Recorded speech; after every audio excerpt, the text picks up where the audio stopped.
आज आपण पाहणार आहोत पंचायतराज त्यातील महत्त्वाच्या समित्या. 1. बलवंतराय मेहता. बलवंतराय मेहता हे गुजरातचे माजी मुख्यमंत्री होते. हे केंद्र सरकारची समिती आहे. बलवंतराय मेहता समितीची स्थापना 16 जानेवारी 1957 रोजी झाली.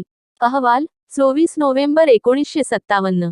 उद्देश सामूहिक विकास कार्यक्रमाच्या अंमलात अधिक कार्यक्षमता आणण्याकरिता उपाययोजना सुचविणे. बलवंतराव मेहता समितीचे सदस्य 1. पी. जी. राव 2. डी. पी. सिंग 3. ठाकूर पुलसिंग. शिफारशी लागू 1958 पासून. बलवंतराय मेहता समितीच्या काही महत्त्वाच्या शिफारशी. 1. संपूर्ण देशासाठी त्रिस्तरीय स्थानिक स्वराज्य संस्थाची स्थापना करण्यात यावी. 2. जिल्हाधिकारी हा जिल्हा परिषदेचा पदसिद्ध अध्यक्ष असावा. 3. ग्रामपंचायत व जिल्हा परिषदेपेक्षा पंचायत समितीला अधिक महत्त्व दिले जावे. 4. प्रत्येक प्रौढ मतदानाद्वारे गाव पातळीवरील ग्रामपंचायती गठन केले जावे. 5. न्याय पंचायतीची स्थापना करण्यात यावी. 2. अशोक मेहता समिती. राष्ट्रीय स्तरावरील महत्त्वपूर्ण समिती. अशोक मेहता समितीची स्थापना 12 डिसेंबर 1977. अहवाल सादर 21 ऑगस्ट 1978. सदस्य सचिव एस. के. राव. उद्दिष्टे पंचायतराज संस्था यांना आर्थिकदृष्ट्या स्वयंपूर्ण करण्याचे आणि सत्तेचे विकेंद्रीकरण करण्याचे सूचना करणे. एकूण शिफारशी 232. त्यातील काही महत्त्वाच्या शिफारशी. 1. संपूर्ण भारतासाठी द्विस्तरीय पंचायत राजची स्थापना करण्यात यावी. 2. पंचायत राजला घटनात्मक दर्जा देण्यात यावा. 3. जिल्हास्तरीय विकासाची कामे जिल्हा परिषदेकडे सोपवावे. 4. 15 ते 20 हजार लोकसंख्येसाठी मंडळ पंचायतीची स्थापना करण्यात यावी. 5. कृषी व ग्रामोदयांना प्रोत्साहन देण्यात यावे. 6. निर्वाचित सदस्यांचा कार्यकाळ 4 वर्षाचा असावा. 7. जिल्हा परिषदेवर पुढील 6 प्रकारचे सदस्य असावे. 1. प्रत्यक्ष निर्वाचित सदस्य.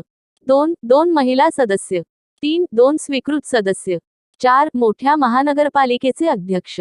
5. अनुसूचित जाती जमातीचे सदस्य. 6. ग्रामपंचायत मधील काही निर्वाचित सदस्य. 3. वसंतराव नाईक समिती. महाराष्ट्रातील लोकशाही विकेंद्रीकरण समिती. वसंतराव नाईक समितीची स्थापना 22 जून 1960. अहवाल सादर 15 मार्च 1961. अंमलबजावणी 1 मे 1962. सचिव पी. टी. सावळी. सदस्य संख्या 7. वसंतराव नाईक समितीचे सदस्य Bhagwantrao Gothe, Balasaheb Desai, Madhukar R Yardi, S. P. Mohite, Dinkar D. Sathi. एकूण शिफारशी 226. वसंतराव नाईक समितीतील काही महत्त्वाच्या शिफारशी.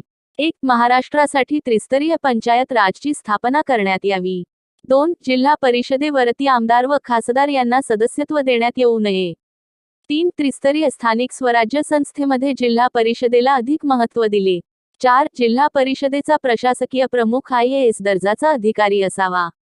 5. प्रत्येक ग्रामपंचायतसाठी एक ग्रामसेवक असावा. 6. संपूर्ण महाराष्ट्रासाठी जिल्हा परिषद व पंचायत समिती अधिनियम एकच असावा. 7. गटविकास अधिकारी हा पंचायत समितीचा प्रशासकीय प्रमुख असावा.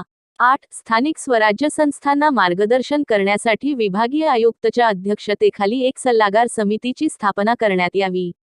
9. 1000 लोकसंख्येमागे एक ग्रामपंचायत असावी.